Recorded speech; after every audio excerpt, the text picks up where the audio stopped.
آپ صلی اللہ علیہ وسلم نے فرمایا، اگر میری ماں زندہ ہوتی میں اللہ کے حضور کھڑا ہوتا اور میری ماں آواز دیتی، میں نماز چھوڑ کر ماں کے پاس چلا جاتا اور دنیا والوں کو بتاتا کہ ماں کی عظمت کیا ہے۔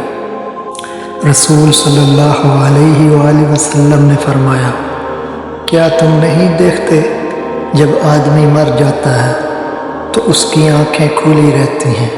صحابہ نے عرض کیا، کیوں نہیں؟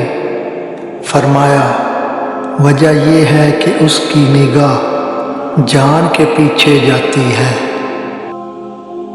نبی کریم صلی اللہ علیہ وآلہ وسلم نے ارشاد فرمایا، مسلمانوں سچ بولنا اختیار کرو، کیونکہ یہ بہشت کا ایک دروازہ ہے، اور جھوٹ بولنے سے کنارہ کرو، کیونکہ یہ دوزخ کا ایک دروازہ ہے۔ رسول اللہ صلی اللہ علیہ وآلہ وسلم نے ارشاد فرمایا، اللہ تعالیٰ کے لیے بعض لوگ ایسے ہیں جیسے کسی کے گھر کے خاص لوگ ہوتے ہیں۔ صحابہ کرام رضی اللہ تعالیٰ عنہ نے عرض کیا، وہ کون لوگ ہیں؟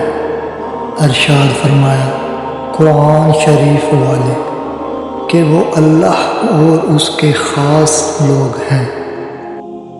رسول اللہ صلی اللہ علیہ وسلم نے فرمایا، اللہ تعالیٰ فرماتے ہیں، میرے ذکر کے لیے وقت نکالو، میں تمہارے کاموں میں برکت عطا کروں گا، ورنہ دنیاوی کاموں کی کثرت تم پر اس قدر مسلط کر دوں گا کہ تمہیں فرصت ہی نہ ہوگی اور سکون سے محروم ہوں گے۔